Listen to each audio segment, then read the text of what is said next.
Welcome to the Coahoma Community College Center for Excellence in Teaching and Learning podcast.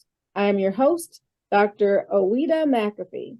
Today, our special guest is Mr. Wendell Williams, and our topic is online enrollment after the COVID shutdown. Online enrollment after the COVID shutdown. Welcome, Mr. Williams. Thank you, Dr. McAfee. It is a pleasure to be with you, and I am very happy to see that you're at Coahoma Community College. It has a special place in my heart. One of my best friends in high school went to Coahoma when we graduated in '79 to do that. So I'm excited about Coahoma. I am the Associate Vice Chancellor for Enrollment Management at Southern Illinois University in Carbondale. Excellent. I'm so glad to have you here with us today. So if you would tell the listeners a little bit more about yourself. Sure.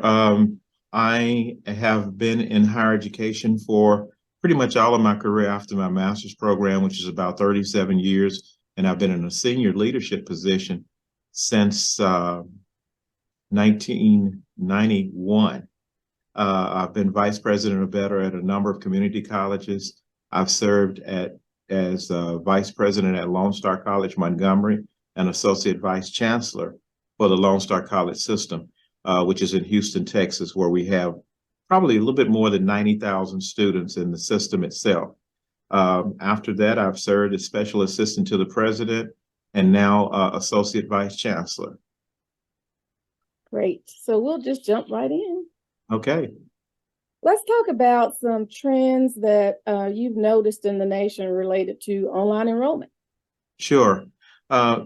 To really trace where we look at online enrollment now, we have to go back to before COVID. You know how COVID was. Yes. COVID was a situation that changed higher education more than what we knew it. Immediately after COVID, we had half of our university population were freshmen, if you would think about it that way, because for a 2-year period of time, they did not attend campuses, so they were on campus. During that time, most institutions went exclusively to online instruction. However, you know, on that March 15th, March 20 date of 2020, it was so sudden, and you had such a short amount of time remaining left in that semester.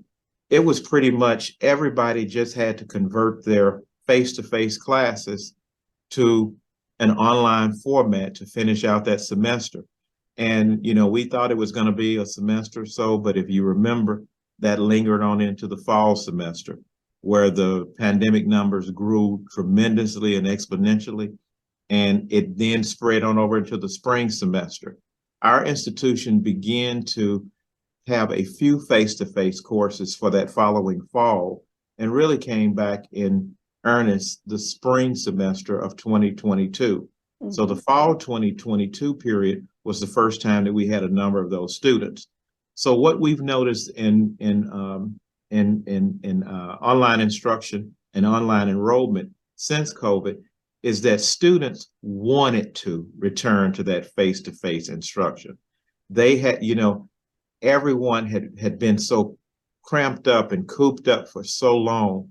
Our campus exploded. The student life, the residence hall population, they wanted to return to that face-to-face instruction.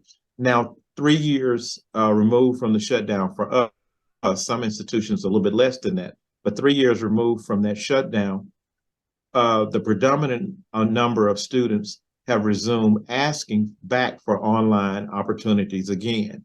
And so consequently, what we've done is that, especially in enrollment management, we see the potential market there. So we have put together a program in place called our Saluki Step Ahead. Saluki is our mascot. It's an Egyptian racing dog. And so for that, we put an exclusive agreement with the state of Illinois, where students finish their 2-year program. They then can enroll with us in an online program to finish their last 2 years in about 9 different highly popular majors. We provide them with a $4,000 scholarship for the last 2 years, which keeps them in their locations they can continue to have their jobs, they can continue to take care of their families.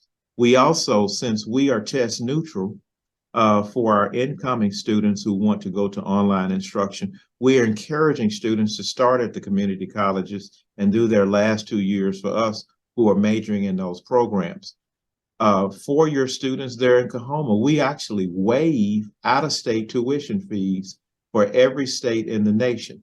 So consequently, we have entered these Saluki Step Ahead agreements with Lone Star College System, with Metropolitan Community College in Kansas, and we're continuing to expand that around the country.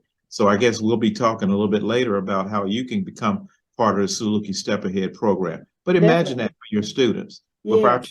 With our tuition and fees being around $12,000, you're getting $4,000 of that knocked off for that year. Plus, with the Pell Grants being increased almost to $6,000, you're only looking at about $2,000 of out-of-state expenses. But we have other scholarships. We had about $10 million of scholarships that went unawarded. So this program is growing like crazy, and it was such excitement around the program. We had a donor to fund it at $1 million for the first year. He saw the success of the program grow from no students to 66 students just here in the state of Illinois, and he doubled his donation. So we are able to really be excited about the Saluki Step Ahead program. Yes, it sounds like a wonderful program. So with the influx of students, let's talk about the adult learner. What's been the trend with the adult learners? Sure. Online enrollment still tends to trend toward the adult learners, primarily the extended campus kind of person. That average age is about 32 and a half years old, but it's mainly comprised of people who are in the military, who are taking maybe a face-to-face course at one of our extended campus sites in a hybrid kind of format, as well as some students are really fully online. We have a sister campus that is located about 80 miles from us. And so the two of us have gone into sharing online programs as well. So if we have students who enrolled on their campuses or at their locations, and we have some vacant spaces in our online programs, we will allow those students to enroll and vice versa. And so that has worked out well. Most institutions around the nation have shifted to focusing on, especially this adult population, where the courses are abbreviated. The programs are going to be abbreviated. You're seeing online instruction at the university's level move more and more like the attractive parts of what's been done at for-profit institutions. That shorter time frame, alternate start dates, but with an opportunity to do a hybrid kind of format where there is some on-campus experiences. Okay. So what about the needs of those students? Oh, those needs, you have to focus. You have to focus on the whole student when you're dealing with an online student. In the past, online students used to be just those students who were very technology savvy, who needed a very convenient way of doing it.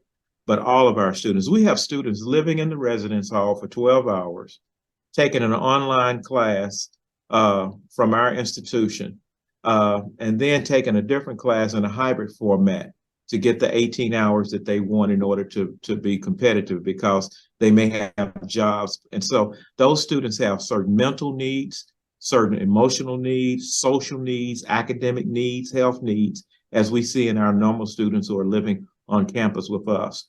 And we have made a conscious effort to make sure that we're meeting every one of those needs, we believe that the quality of instruction and the care of the student should be the same for the online student as well as the face-to-face student. Absolutely. We are talking with Mr. Wendell Williams about online enrollment after the COVID shutdown. Mr. Williams, what thoughts would you like to leave with us today? Probably there is still a strong market out there that exists for those students who want to get in and get out. And so an institution that is going to be responsive to its student needs is going to be that institution that's going to be a survivor that's in the future. You know, I heard the president from a very large online institution in the Maricopa Community College system once say that if you don't want your online students, we will take them.